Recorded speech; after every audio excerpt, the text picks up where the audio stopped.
নমস্কাৰ মই প্ৰণিতা চুটিয়া লৈছো এটা ডাঙৰ খবৰ জেলৰ কয়দীৰ পৰিয়ালৰ বাবে 4 লাখ টকাৰ এককালীন সাহায্য ঘোষণা কৰিছে ৰাজ্যিক কেবিনেটে কেবিনেটত সিদ্ধান্ত গ্ৰহণ কৰা হৈছে কয়দীসকলৰ বাবে কয়দীসকলৰ পৰিয়ালৰ কথা চিন্তা কৰি এই সিদ্ধান্ত গ্ৰহণ কৰা হৈছে কয়দীৰ মাজত যদি কাজিয়া লাগে তেনেহলে এই কাজিয়া লাগি মৃত্যুবৰণ কৰে যদি তেতিয়া হলে সেই গৰাকী কয়দীৰ পৰিয়ালক 2 লাখ টকা দিয়া হ'ব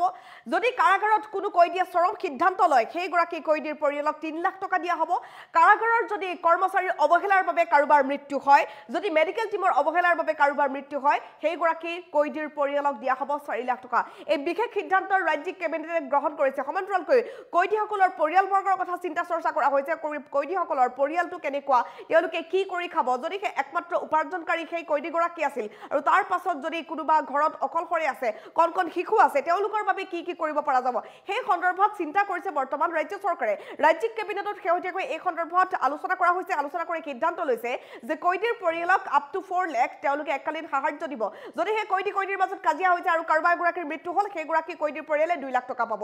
যদি কোনোবা কয়দীয়ে চৰম সিদ্ধান্ত গ্ৰহণ কৰিছে তেওঁৰ পৰিয়ালে 3 লাখ টকা পাব ৰাজ্যিক কেবিনেটে কয়দীৰ বাবে লৈছে কেইবাটাও বিশেষ সিদ্ধান্ত ৰাজ্যিক কেবিনেটৰ কেইবাটাও গুৰুত্বপূৰ্ণ সিদ্ধান্ত ইয়াৰ মাজতে কয়দীসকলৰ বাবে বিশেষ সিদ্ধান্ত গ্ৰহণ কৰা হৈছে জেলত থকা কয়দীৰ বাবে কেবিনেটে লৈছে ডাঙৰ সিদ্ধান্ত কয়দীৰ পৰিয়ালৰ কথা চিন্তা কৰি এই সিদ্ধান্ত লোৱা হৈছে কয়দীৰ পৰিয়ালৰ কথা চিন্তা কৰি ক্ষতিপূৰণৰ ব্যৱস্থা কৰিছে ৰাজ্য চৰকাৰে কেবিনেটে সিদ্ধান্ত লৈছে যে কয়দীৰ পৰিয়ালক ভৰণপোষণৰ বিশেষ ব্যৱস্থা কৰি দিয়া হ'ব 4 লাখ টকা পৰ্যন্ত এককালীন ক্ষতিপূৰণ দিয়াৰ ব্যৱস্থা কৰি দিছে কয়দীৰ পৰিয়ালক কয়দীৰ মাজত কাজিয়া হৈ কোনো কয়দীৰ মৃত্যু হ'লে পৰিয়ালে লাভ কৰিব 2 লাখ টকা সমান্তৰালকৈ কোনো কয়দীয়ে যদি চৰম সিদ্ধান্ত লয় তেওঁৰ পৰিয়ালে পাব 3 লাখ টকা কাৰাগাৰত কৰ্মচাৰীৰ প্ৰহাৰত যদি কয়দীৰ মৃত্যু হয় তেওঁৰ পৰিয়ালেও 3 লাখ টকা লাভ কৰিব বুলি কোৱা হৈছে কাৰাগাৰৰ কৰ্মচাৰীৰ অৱহেলাত কয়দীৰ মৃত্যু হ'লে লাভ কৰিব 4 লাখ টকা সমান্তৰালকৈ যদি কেনেবাকৈ মেডিকেল টিমৰ অৱহেলা হৈছে চিকিৎসা বিষয়া পেৰামেডিকেল টিমৰ অৱহেলাত কয়দীৰ মৃত্যু হ'লে লাভ কৰিব 4 লাখ টকা এনেদৰে 2 লাখ টকাৰ পৰা 4 লাখ টকালৈকে এককালীন সাহায্যৰ ঘোষণা কৰা হৈছে কোনো কয়দীয়ে চৰম সিদ্ধান্ত ল'লে 3 লাখ টকা লাভ কৰিব ক্ষতিপূৰণ হিচাপে তেওঁলোকে পাব ইয়াৰ উপৰি বৰাক উপত্যকাৰ উন্নয়নৰ বাবে গঠন কৰা হ'ল নতুন বিভাগ এই নতুন বিভাগৰ কথা ইতিমধ্যে ৰাজ্য চৰকাৰে উল্লেখ কৰিছে শিলচৰ আৰু গুৱাহাটীত থাকিব বৰাক উপত্যকা উন্নয়নৰ কাৰ্যালয় আৰু এই কাৰ্যালয়টোত যথেষ্ট কাম কাজ হ'ব আৰু 3টা ইথানল উৎপাদন প্ৰতিষ্ঠানক দিব ৰাজসাহায্য এই কথা উল্লেখ কৰা হৈছে নিশ্চিতভাৱে এটা ডাঙৰ সিদ্ধান্ত ৰাজ্য চৰকাৰে লৈছে হিমন্ত বিশ্ব শৰ্মা কেবিনেট লৈছে এই ডাঙৰ সিদ্ধান্ত কয়দীসকলক লৈ ডাঙৰ সিদ্ধান্ত গ্ৰহণ কৰা হৈছে বৰাক উপত্যকা উন্নয়নক লৈ মুঠৰ ওপৰত ইটোৰ পাছত ইটো ডাঙৰ সিদ্ধান্ত গ্ৰহণ কৰা হৈছে ৰাজ্যিক কেবিনেটত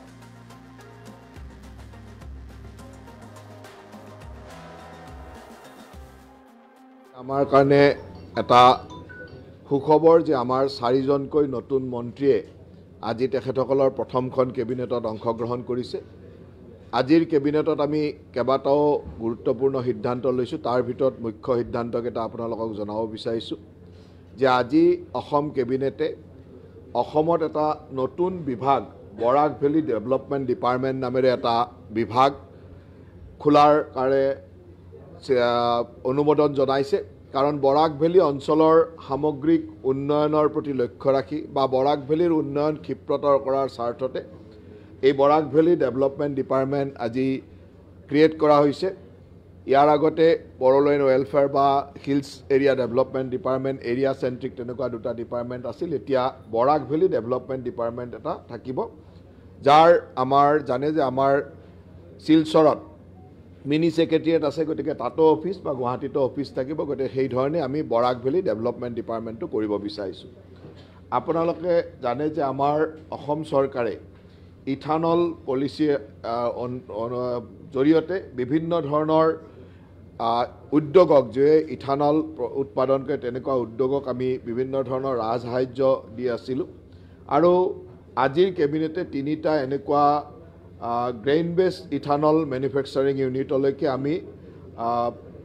প্ৰডাকশ্যন লিংক ইনচেণ্টিভ দিছোঁ যিটো 2 টকা পাৰ লিটাৰ ইথানলত আমি 3 বছৰৰ কাৰণে দিয়া হৈছে 3টা উদ্যোগক আমি এই ইথানলৰ মেনুফেকচাৰিং ইউনিটক ছাবচিডি আমি দিয়াৰ কথা ঘোষণা কৰিছোঁ আপোনালোকে জানে যে আমাৰ অসম চৰকাৰে ক্ৰীড়া ক্ষেত্ৰৰ লগত জড়িত ব্যক্তিসকলক ক্ৰীড়া পেঞ্চন দিয়ে মাহে 10,000 টকাকৈ ক্ৰীড়া পেঞ্চন ইয়াত আমি 261 স্পৰ্টছ পেঞ্চনাৰ ইতিমধ্যে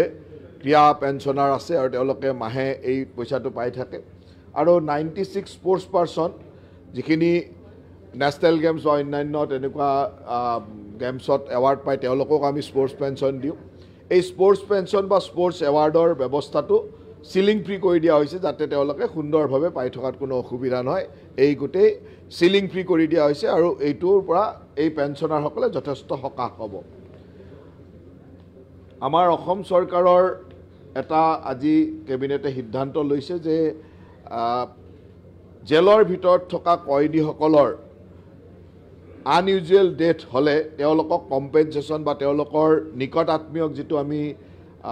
কম্পেনচেশ্যন দিওঁ এই কম্পেনচেশ্যনটো আজি সিদ্ধান্ত লোৱা হৈছে কি ধৰণে দিয়া হ'ব তাৰ ভিতৰত আমাৰ যদি জেলৰ কয়দীৰ মাজত কাজিয়া হৈ তেওঁলোকৰ কোনোবা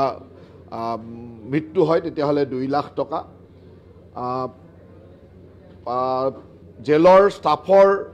অত্যাচাৰ বা ষ্টাফৰ লগত কাজিয়া হয় বা তেনেকুৱা ধৰণৰ টৰ্চাৰত যদি কোনোবা মৃত্যু হয় তেতিয়াহ'লে